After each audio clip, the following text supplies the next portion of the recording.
Marcelo Fernández de Córdoba, ex canciller, se encuentra con nosotros para hablar sobre esta Asamblea General de Naciones Unidas y sobre la intervención, la presencia, la participación y el discurso del presidente Lenín Moreno Garcés en este foro de Naciones Unidas, que es un foro tremendamente importante. Aglutinó a 193 países para hablar, por ejemplo, del cambio climático. 35 países fueron escogidos, de 35 de los 193, para hablar de un tema tan sensible como el cambio climático. Dentro de esos 35 está el Ecuador, representado por Lenín Moreno. Y solo 5 presidentes de los 193 mantuvieron y van a mantener, porque el presidente ecuatoriano lo mantiene el día de hoy, relaciones bilaterales con el secretario de Naciones Unidas. Pero más allá de estos datos, Marcelo Fernández de Córdoba, buenos días y bienvenido. Un gusto de estar aquí. Gracias, Marcelo, como siempre, bienvenido. Quiero comenzar citando al propio presidente del Ecuador. Asistimos a una posible confrontación nuclear, a cada vez mayores niveles de desigualdad y pobreza, y a un planeta que debe actuar contra los devastadores efectos del cambio climático. Si el mundo no cambia, dijo el presidente de la República del Ecuador, estaremos frente a la destrucción del planeta. Son temas tremendamente sensibles dentro de un marco que yo no sé, o dentro de un foro, que a lo mejor los líderes, las grandes potencias, no llegan a entender la dimensión de estas palabras. Marcelo Fernández de Córdoba. Un gusto. Si me permites, yo quiero resaltar algo que no se ha dicho, en el sentido de que la presencia de nuestro presidente de Naciones Unidas tiene especial importancia porque en los últimos años el presidente Correa no asistía a este foro. Él fue 1 o 2 veces durante los 10 años y lo dejó marginado. Yo creo que la presencia del Ecuador, la presencia del presidente dentro de este foro, al margen de cualquier otra consideración, es muy importante. El Ecuador está retomando con esto su actividad internacional, su presencia internacional. Yo creo que hay que resaltarlo porque esto, para mi modo de ver, marca un cambio frente a lo anterior. Dicho esto, los 2 temas que tú topaste son 2 temas tremendamente importantes. El tema del peligro nuclear, el tema de la guerra que está amenazando en un conflicto que sabemos, que podemos pensar, que sabemos cómo empieza, pero no cómo va a acabar. El tema nuclear de Norcorea es un tema realmente que debe preocupar y que preocupa, de hecho, preocupa a todos los países, no solamente a los involucrados, porque una guerra de estas dimensiones pues puede tener consecuencias fatales para muchos países, inclusive en nuestro país. Entonces, el haber traído este tema al foro, el haber marcado una posición clara frente a este tema, pues yo creo que es algo tremendamente positivo, que será apreciado por los demás países. Bueno, de hecho, el presidente firma un tratado. Claro, el tratado viene como un colorario a lo que está ocurriendo. Es un tratado que en este momento tiene, si no me equivoco, alrededor de 40 y tantas firmas de países que han hecho, que todavía son muy pocas. Y son muy pocas especialmente porque ninguno, y aquí viene lo lamentable, ninguno de los países que tienen armas nucleares o que están en capacidad de producirla, lo han suscrito. Pero vamos a eso. Pero ahí hay una matriz de comportamiento, y esa matriz de comportamiento de lo nucler se traslada también al cambio climático, porque también en el cambio climático el presidente Moreno fue muy enérgico. Bueno, y evidentemente sentido, ¿no? Lo del cambio climático en realidad este momento pues preocupa lo que acabamos de pasar, México, los huracanes. Yo creo que tiene mucho que ver con el asunto del cambio climático. Y la posición en este tema, pues hay dos posiciones que contrastan y que hay que resaltarla. La posición nuestra, pues, está muy clara y en cierto sentido hemos hecho causa común con el presidente francés en cuanto al cambio climático y en cuanto, obviamente, a otros temas que también se trataron. Frente a los Estados Unidos, el presidente Trump retira del convenio climático, el convenio de París, está retirando a los Estados Unidos. Teniendo presente que uno de los países que más contamina el ambiente son los Estados Unidos. Ahora, ese fue otro tema que se trató en el discurso del presidente Moreno, y mira tú la ironía de la vida, ¿no? Es decir, un país pequeño como el Ecuador sentado en la misma mesa que el presidente Trump, y sin embargo, con la capacidad de enrostrarle las realidades y las diferencias que son importantes, porque cuando se habló del tema cambio climático dijo, los países más poderosos tienen la mayor responsabilidad, pero sin embargo, el mayor costo lo pagamos los países de menor capacidad de desarrollo. A eso es lo que manifestaba, decir que uno de los países que más contamina, y la contaminación tiene efectos directos con el cambio climático, son los Estados Unidos. Son las grandes potencias, son las que más contaminan. Y obviamente todos estamos en el mismo planeta, y los efectos del cambio climático puede afectar a muchísimos países, si no decir a todo el planeta Tierra. De ahí la temática esta es importante, y obviamente yo creo que por eso empecé remarcando que la presencia del presidente, después de tantos años de que no ha ido un presidente del Ecuador, es muy importante. ¿Qué oportunidad genera el haber regresado a ese foro? Bueno, lo que yo digo, nuevamente estamos tomando presencia, y en esto hay que ser claro, tomando una presencia internacional que habíamos dejado a un lado. Dentro del discurso del presidente, quizás el tema que a mí me hubiera gustado oírlo, porque habló muchísimo, habló sobre el tema de derechos humanos, pero habló de la no intervención, olvidándose que nosotros tenemos un punto. El Ecuador ha sido un país pionero en materia de derechos humanos, y tenemos que tener presente que hay la Carta de Robamba, que establece una prioridad clarísima sobre las legislaciones internas, de lo que ocurre internamente en un país, de los derechos humanos, y establece la idea de un compromiso internacional de buscar el respeto de los derechos humanos. Yo creo que tenemos que caminar por ahí.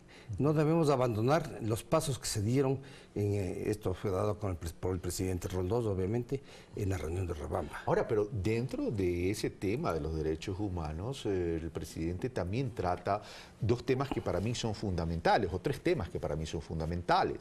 Trata la libre movilidad. Y enfocó el tema de la crisis migratoria, que tiene que ver con derechos humanos. Habló del respeto a la soberanía, Marcelo, y habló del bloqueo a Cuba, y adicionalmente de la violencia de género. Por eso, precisamente, la primacía de los derechos humanos hay que mantenerla frente a... Y potencializarla. Y nos estamos olvidando un poquito de eso. No hemos dejado de lado, no hay una mención clara ni por la canciller, ni por el presidente. No se recuerda los planteamientos que tuvo el Ecuador, y que debería recogerlos, porque marca una posición pionera dentro del continente americano, y obviamente, inclusive me atrevería a decir, en el mundo. Y evidentemente que es fundamental el reconocer los derechos humanos como uno de los pilares, y así lo de una adecuada convivencia. Más allá de la democracia.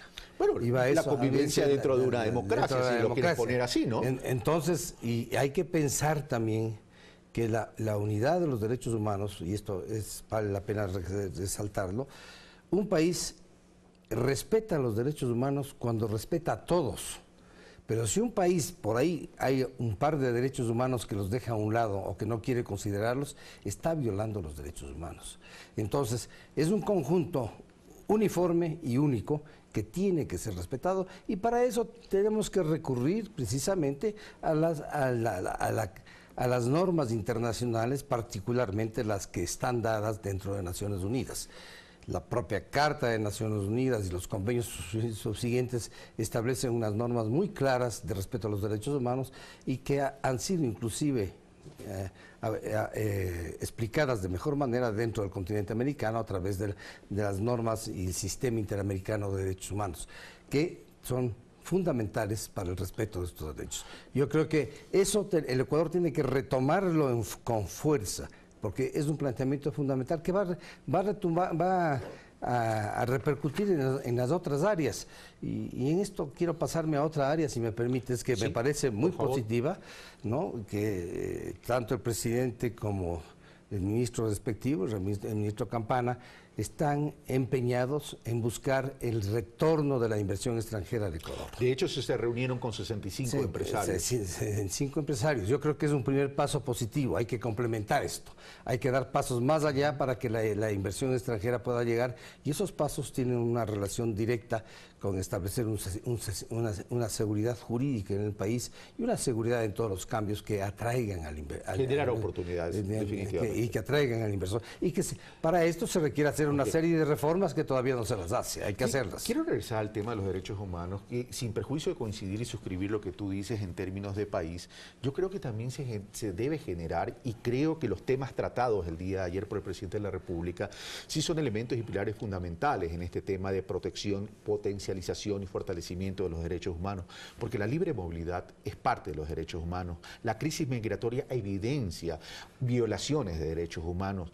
El bloqueo a Cuba es un elemento que refleja violaciones a los derechos humanos. El cambio climático, el atentado al cambio climático por los países que se llaman desarrollados, que yo los llamo potencias pero no desarrollados, atenta contra los derechos humanos. El tema de la violencia de género atenta contra la violencia, contra los derechos humanos. La necesidad o la inequidad, desigualdad y la construcción de grandes cordones de pobreza a nivel mundial atenta contra los derechos humanos. Tienes toda la razón. El tema es que tenemos que articular la visión de los derechos humanos dentro de políticas concretas. Por eso precisamente yo te hablo que no se puede decir que estamos respetando los derechos humanos cuando se respeta un sector. El sector de los derechos humanos es muchísimo más amplio. Es multidimensional. Es muchísimo más amplio. Abarca, yo te diría, casi toda la actividad humana. Precisamente porque los derechos humanos parten de la naturaleza del hombre. Entonces, hay que pensar en eso. Pero hay que pedirlo para el país como para el mundo. Evidentemente. Al mundo hay que recordarle, y en esto hace bien el discurso del presidente, que recuerda al mundo varios de estos temas, sí, ¿no?, que están contemplados en muchísimos convenios internacionales, pero que se han olvidado. Ahora, ¿qué te dice tú de este tema general que se propuso para debatir, y con esto termino, Marcelo, en la 78, si no me equivoco, Asamblea General de Naciones Unidas, centrados en las personas por la paz y una vida decente para todos en un planeta sostenible? ¿Habrá conclusiones? Bueno, es de esperarse que se llegue. Lo del planeta sustentable es algo fundamental. Es algo fundamental para el crecimiento y desarrollo. Y el crecimiento y desarrollo implica que toda la mayor parte de la humanidad pueda tener una vida realmente humana, acorde a la naturaleza humana. Entonces es fundamental. Son pasos lo que hay que entender es que dentro del proceso de Naciones Unidas no se pueden obtener, y eso es lamentable, resultados inmediatos. Son procesos que determinan largas negociaciones, largos consensos, largas búsquedas de denominadores comunes. Más cuando hay interés. Más cuando hay interés. Simplemente yo recuerdo cuántos años se pasó negociando hasta llegar a la Corte Penal Internacional. ¿Cuántos años de negociación para todos los países? Y claro, lamentablemente ahí, y estoy mencionando esto porque ahí también hay el gravísimo problema que países con poblaciones inmensas, Estados Unidos, China, India, para mencionar los principales, no adherieron a los convenios, que se quedaron fuera de estos convenios. Es decir, el esfuerzo internacional está ahí, el Ecuador es parte, suscribimos y ratificamos los convenios, pero se quedaron fuera de los convenios una gran masa si hablamos de un número yo diría casi 3.000 millones de personas se quedaron fuera del convenio. Marcelo Fernández de Córdoba, como siempre, un gusto tenerte acá. Un gusto, y espero que se vuelva a repetir en el cortísimo plazo para seguir analizando la política internacional a propósito del Ecuador. Y ojalá que en el mundo entero comprendamos que esa ciudadanía del mundo es mucho más importante que el mucho dinero que concentran pocas personas, 8 personas en el mundo. Nosotros le damos paso a César García, que viene con más información y noticias aquí en su medio público, Ecuador TV.